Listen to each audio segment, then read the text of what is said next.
ઘર પસંદ તો કરી લીધું, પણ હવે સૌથી મોટો પ્રશ્ન એ છે કે લોન. જી હા, હોમ લોન ઘણીવાર એવું બને છે કે ક્લાયન્ટ ટોકન તો આપી દે છે, પણ પછી લોન રિજેક્ટ થાય છે અથવા ઓછી પાસ થાય છે અને સોદો કેન્સલ પણ થાય છે.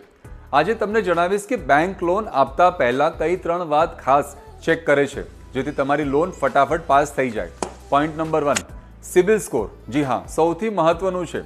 સૌથી પહેલું બેંક જુએ છે કે તમારો સિબિલ સ્કોર કેટલો છે. જો તમારો સ્કોર 750 થી ઉપર છે તો તમને લોન જલ્દી અને ઓછા વ્યાજે મળી શકશે. ટીપ નંબર 2, જો તમે ભૂતકાળમાં કોઈ ક્રેડિટ કાર્ડનું બિલ કે નાની લોન લેટ ભરી હોય તો તમારો સ્કોર ડાઉન હોઈ શકે છે. લોન માટે અપ્લાય કરતા પહેલા સિબિલ સ્કોર જરૂરથી ચેક કરવો જોઈએ. 2 નંબરની વાત કરીએ તો ઇન્કમ પ્રૂફ આવકનો પુરાવો. બીજી વસ્તુ છે તમારી આવક. નોકરિયાત માટે છેલ્લા 3 મહિનાની સેલેરી સ્લીપ અને ફોર્મ 16 હોવું ખૂબ જ જરૂરી છે. જ્યારે બિઝનેસમેનની વાત કરીએ તો છેલ્લા 3 વર્ષના આઈટીઆર, ઇન્કમ ટેક્સ રિટર્ન અને સાથે કોમ્પ્યુટેશન ઓફ ઇન્કમ બી જોઈએ છે.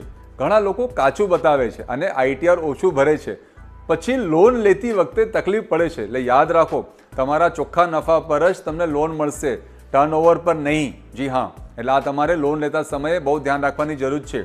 પોઈન્ટ નંબર 3, પ્રોપર્ટીના પેપર્સ. તમારી પ્રોફાઇલ સારી હોય પણ પ્રોપર્ટીના કાગળિયા જો કાચા હોય તો પણ લોન મળવાની તકલીફ તમને પડી શકે છે.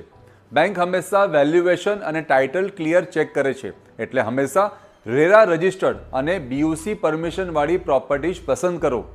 નિષ્કર્ષ, જો તમને લોન પ્રોસેસમાં ક્યાંય અટકતા હો અથવા સુરતમાં ક્લિયર ટાઇટલ પ્રોપર્ટી તમને જોઈતી હોય તો તમે અમારો સંપર્ક કરી શકો છો. મારું નામ છે ગૌરવ રાઠોડ, આદિત્ય પ્રોપર્ટી મેનેજમેન્ટથી. જય હિન્દ, જય જય ગરવી ગુજરાત. Thank you.